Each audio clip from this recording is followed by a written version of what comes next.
Ek kan onthou my seun kom na my toe, hy wil ietsie bou en hy het nou 'n bietjie verjaarsdag geld gekry en ek sê kom ons gaan 'n bietjie na die hobby shop toe daar in Boksburg. En ons gaan kry so 'n ding, dis baie nice. Jy bou 'n rollercoaster met so 'n balletjie wat nou hardloop. Julle en daar's verskillende vlakke, dis soos Lego. Verstaan, 1 tot 99. Ek hoor dit is deesdae tot 100, maar jy kry sê maar 1 tot 13 is die verskillende vlakke van hoe moeilik dit nou moet wees. En ek meen regtig, ek is nie 'n een nie. En ek kyk vir my seun en ek sê vir hom, nee man, vat daai ene, daai 11, 12 ene, daar. Lekker groot ene. Ons gaan nou hierdie ding saam bou. Ons kom by die huis aan. Ons maak hierdie boks oop, julle, en ek maak daai planne oop. Dit lyk soos 'n scroll wat so oop maak. So 'n lang plan. Het jy al ooit na 'n plan gekyk en begin sweet? Nou my vrou is bietjie meer tegnies as ek, so onmiddellik het ek gegaan. My skat, help. En sy het vir my gelag en gesê, nee, jy wou dit doen, so. Maar dit kom met 'n plan. Dis instruksies wat jy moet volg. Dis soos, ek het op 'n stadium te bou, ons bietjie aanbouings by my huis, en die ingenieur kom, en hy kom kyk wat nodig is, hy toets die grond, hy sê vir ons, hoe diep ons moet grawe, wat ons moet doen, en hy sê vir ons moet Y10 bars, as jy nou iets van yster ken, insit en alles, die fondasie moet sterk wees. En my bouer besluit, nee man, nee, dis te veel, ek het 'n beter goedkoper plan. Kriek, kriek. En wat doen Bram? Ja, die bouer weet. En ek moet 10 werkers betaal vir 'n hele week, om letterlik die fondasie te doen. Die ingenieur kom, hy toets dit en hy sê dadelik, hy kyk op na ons en sê, julle het nie gedoen wat ek gesê het nie. En ek moes alles weer opgrawe. Hoekom? Want hierdie pastoor wil nie luister nie. Hoekom is dit so stil nou? Sis pastoor. Ons kry instruksies in hierdie lewe, maniere hoe ons dinge moet doen. En in hierdie lewe wat vir ons gegee is, God is die ingenieur en bouer van hierdie wêreld. Ek wil dit weer sê. God is die ingenieur en die bouer van hierdie wêreld. So as ons nie verstaan hoe iets werk nie, dan volg ons eie kop, né boys. Dan gaan ons na die ingenieur toe. Die ou wat dit gemaak het, wat weet hoe die kleinste detail werk. En ons praat met hom. Nou voor ons gaan praat oor die 10 gebooie, moet ons 'n bietjie teruggaan in die verlede in. So die Israeliete, vir 400 jaar is hulle in slawerny. Jy word gebore in slawerny. Jy het nie geleenthede soos vandag nie. Daar is 'n sekere manier van dink en doen, en vir 400 jaar kom die Egiptiese kultuur en die manier van dinge doen in hulle lewe in, en hulle doen hierdie goeders, hulle dink nie eers daaraan nie. Afgoderry kom in hulle lewe in. Julle, dit was so erg gewees, hulle het letterlik eersgebore babatjies geoffer aan hulle afgode. Dink gou by jouself, jy gee jou kind op. Dit was so boos.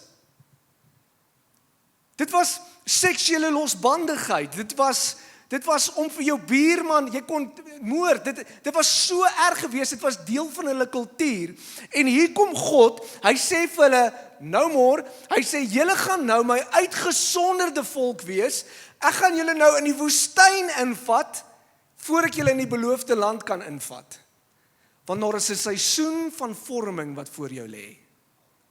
Party van ons is nog steeds in ons seisoen van die woestyn, want die Here is nog nie klaar met jou nie.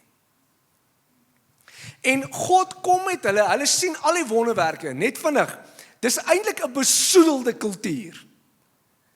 En God kom en gee vir hulle hierdie belofte, ek gaan vir julle hierdie amazing geskenk gee, maar julle moet anderste wees. Hulle sien al die wonders van God, julle, Hulle sien al hierdie wonderwerke gebeur.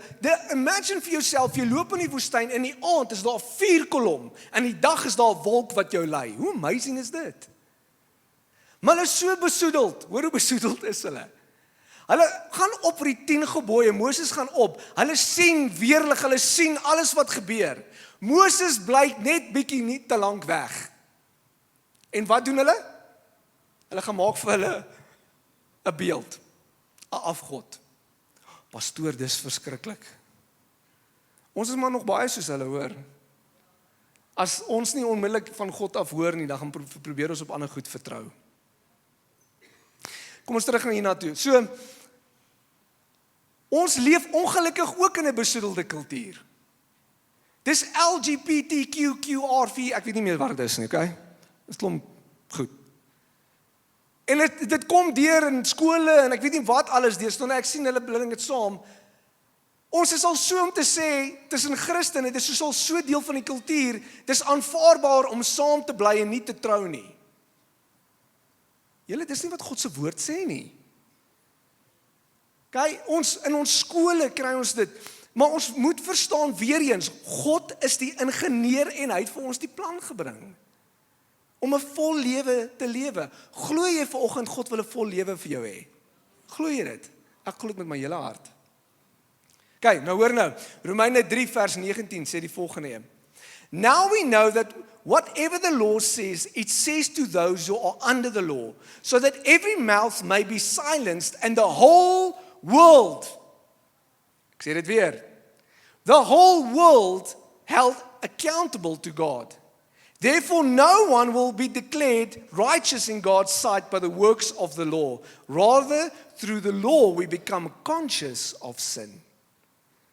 So dit is die plan wat vir ons gegee is. God kom en hy sê, doen hierdie, dis waarvoor ek jou gemaak het.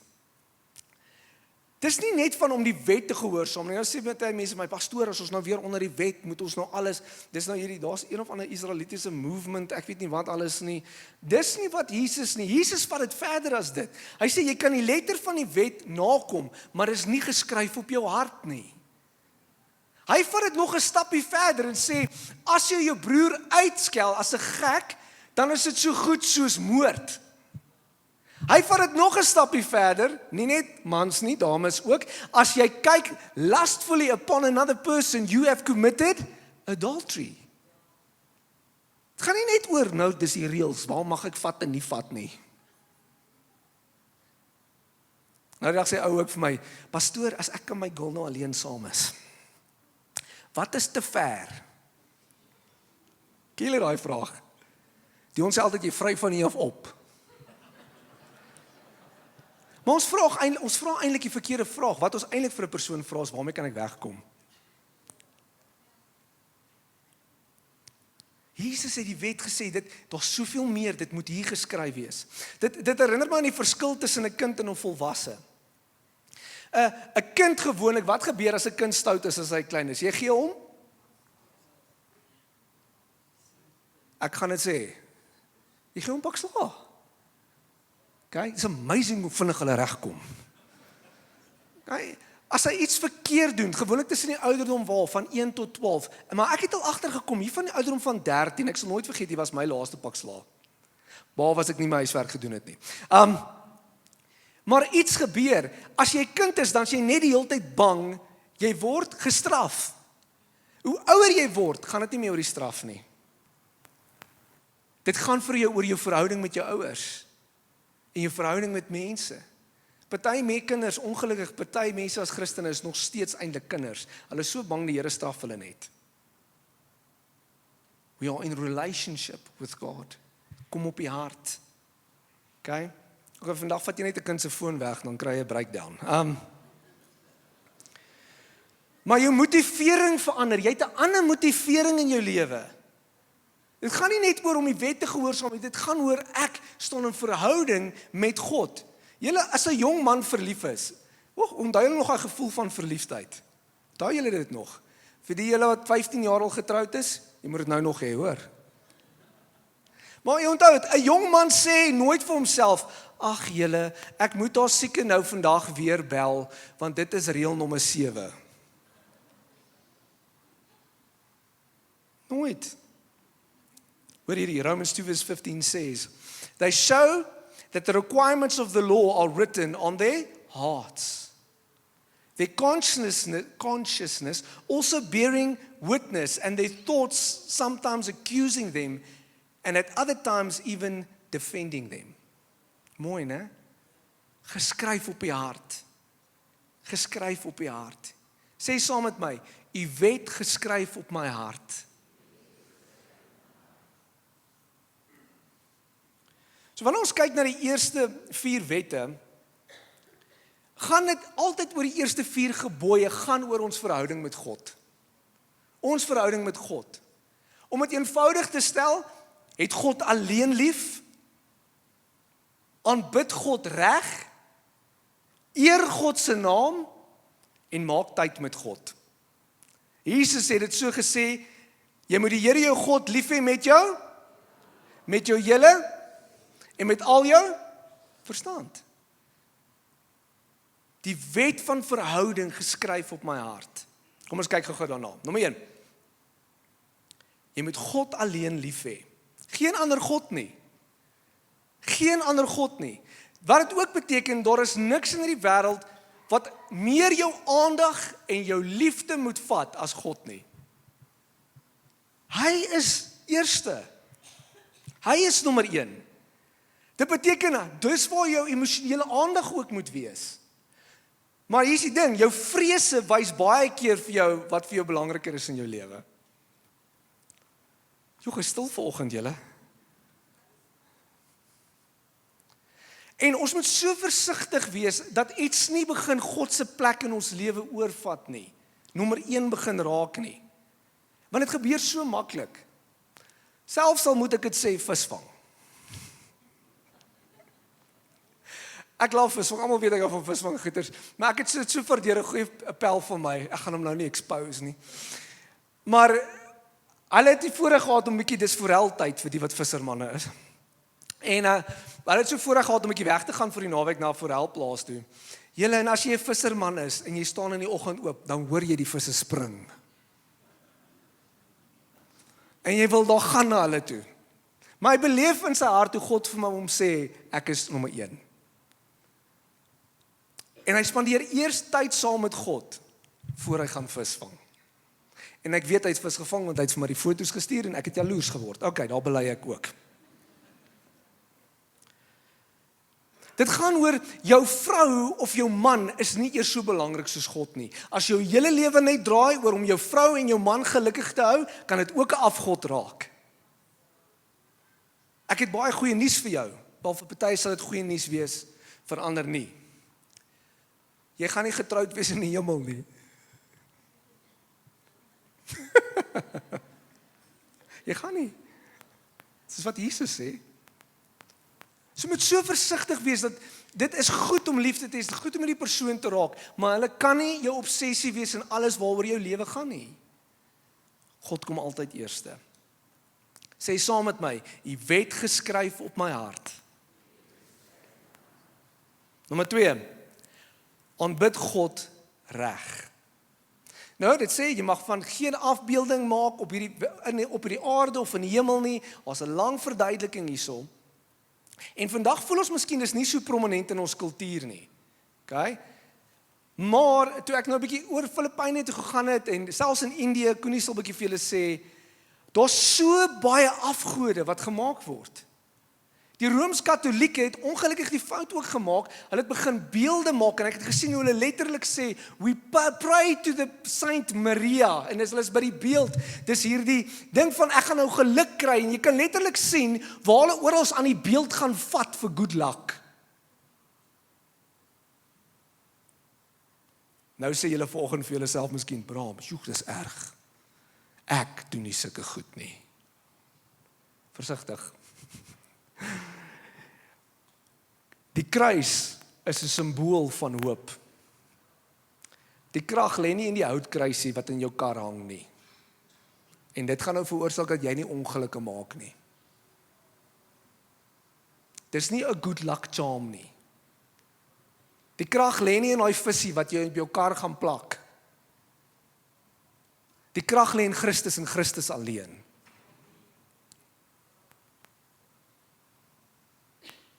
Moenie krag of erkenning gee aan iets wat nie van God afkom nie. Ek het 'n ding wat ek altyd sê. Eerste kom altyd eerste. En God kom altyd eerste. Matteus 6 vers 33 sê baie mooi, sê, but seek first his kingdom and his righteousness, and all these things will be given to you. Eerste kom altyd eerste. En ons moet baie keer ons harte toets. Ek toets my hart gereeld, Here. Soos 'n regtig gereeld. Dit herinner my aan die storie van die ryk man. So, die ryk man kom na Jesus toe en hy sê vir Jesus, ek het al die wette gehoorsaam. Hy is baie chaff met homself. Hy was heel waarskynlik 'n man van status. Mense het van hom geweet, hulle het van hom gepraat. Hy was 'n goeie man gewees. Sê ek het al die wette nagekom. Here sê, dis amazing. Okay, los alles en volg my. Wat gebeur?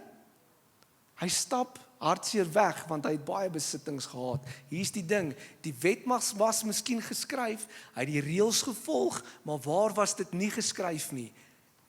Sy hart.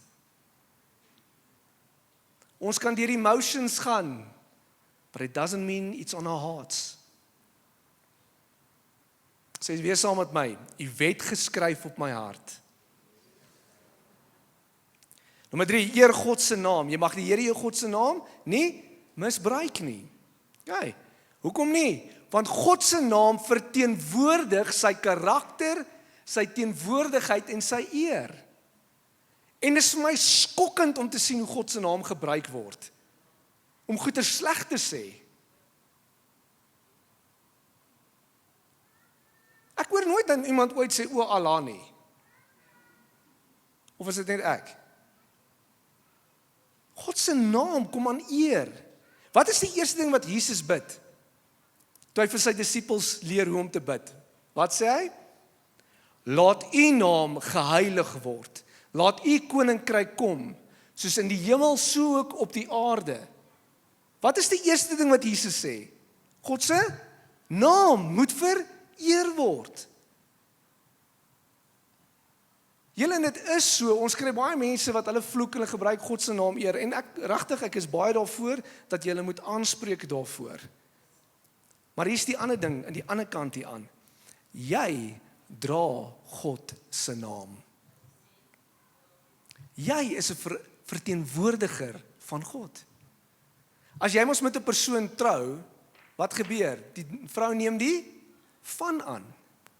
Kom onder die vaandel van die man in. Nou ons is die peense, dis wie ons is.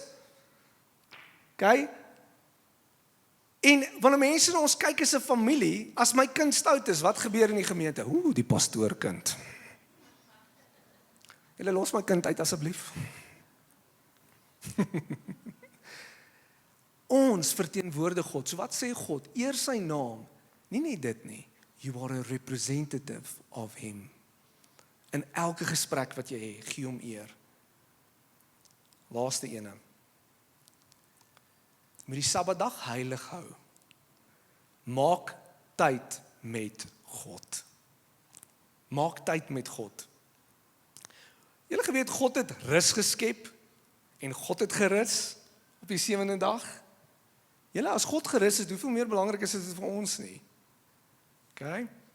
Maar ons is so gejaag in hierdie lewe. Hoe besiger ek is, kom deesdae agter, as ek met iemand praat oor wat in my lewe aangaan. Julle, is okay, jy mag absoluut, maar nou nie na my toe kom en as ek vir jou vra, hoe gaan dit met jou, dan sê soos, nee, niks pastoor.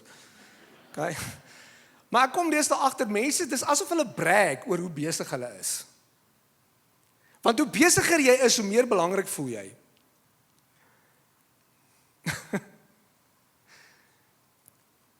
Ons identiteit en wie ons is in Jesus nie belangrik ons is nie. Julle, ek het in daai gat getrap, ek het uitgebrand. Die Here het my identiteit kom herstel.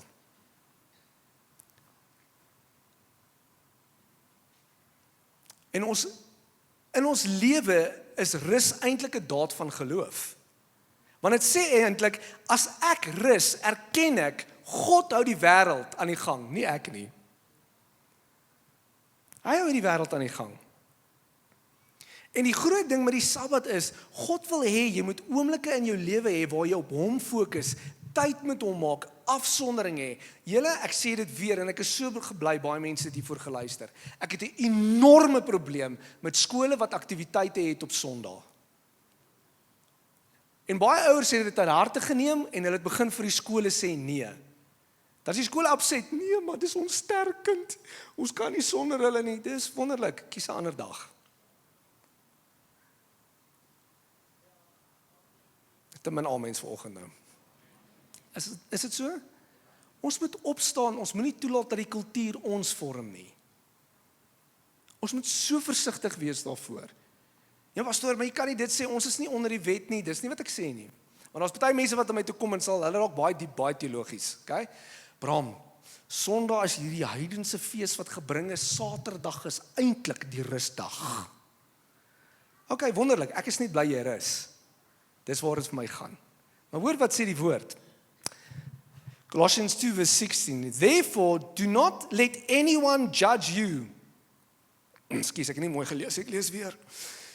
Therefore, do not let anyone judge you by what you eat or drink, or with regards of religious festival, a new moon celebration, or a Sabbath day. Hy sê, moenie die hart van die Sabbat verloor nie. Jesus kom genees mense op die Sabbat en mense sê, jy breek die reëls. Hoor wat sê Jesus? Mark 2 verse 27. Then he said to them, the Sabbath was made for man, not man for the Sabbath. Inteendeel, Jesus sê, kom na my toe almal wat moeg en oorlaai is. En die Sabbat sal jou rus gee. Nee. En ek sal jou rus gee. Het is belangrik om die Sabbat te eer. Het is belangrik om 'n Sabbat in jou lewe te hê. Het is belangrik, maar onthou die Sabbat is 'n persoon. Want die eerste 4 gebooie gaan oor verhouding met God. Geskryf op my hart. Geskryf op my hart. Nou ek het nie 'n probleem as mense weggaan vir naweke nie. Glad nie. Maar jy kan nie elke naweek 'n troue hê en elke naweek 'n aktiwiteit en elke naweek 'n golf nie en elke naweek 'n ja, regtig Broderick, elke naweek, alright? Jy kan nie dit elke naweek hê en nie by God uitkom nie, because then you are missing the heart of a God that wants a relationship with you and who wants to spend time with you. And you were made to worship. En dit beteken om saam met ander te worship. Sê weer saam met my, u wet geskryf op my hart. Shalini, ek het vir my vorentoe kom, asseblief, dankie. David sê so 'n mooi ding. Julle moet regtig vanaand na my as 'n boodskap kom luister. It's amazing. Hy praat oor David en joh, hy het dit met my gedeel en kom vanaand diens 5:00. Maar ek wil David doen 'n ding en hy sê Here, ondersoek my hart. En ons baie keer in ons lewe, ons ken vir Jesus. Ons doen. Dis my interessant, ek sien ongelukkig baie keer presies dieselfde mense hulle hande opsteek as hulle Jesus moet aanneem in hulle lewe. En dis nie dat jy nie Jesus aanneem nie, jy ken hom. Maar ek sê altyd vir iemand, as jou kar 'n pothol slaan en jy kom agter as jy op die highway ry, maak so. Wat moet gebeur? Hy moet ge-align word. En baie keer wat God se wet kom doen, dit bring ons terug in alignment in. God is die ingenieur en die bouer van hierdie wêreld. Kom ons sluit ons oë vir 'n oomblik. Die Here is so lief vir jou. Ek dink nie jy besef hoe lief hy vir jou is nie. En hy het jou geskape.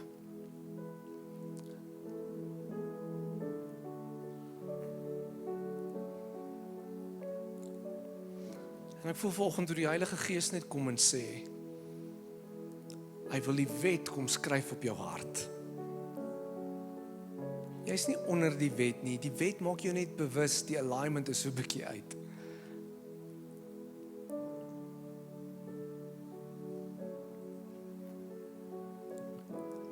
Heilige Gees, ek bid dat jy nou in mense se harte sal werk. Miskien het hulle langs die pad bietjie verdwaal en nie U begin eers te stel nie. Miskien is dit dat hulle nie U naam eer gebring het by die werk wat hulle is nie. Deur hulle taal, deur hulle aksies.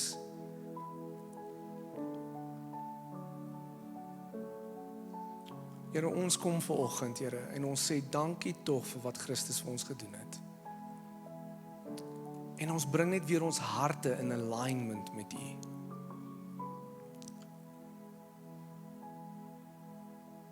Almal sê saam met my, net daar waar jy is, U wet geskryf op my hart.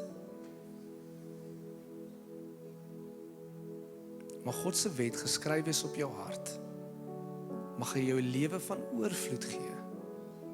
Mag jy weet dat hy jou ontsaglik liefhet. Mag jy uitstaan in hierdie wêreld en nie inpas nie. En mag jy weet God is met jou.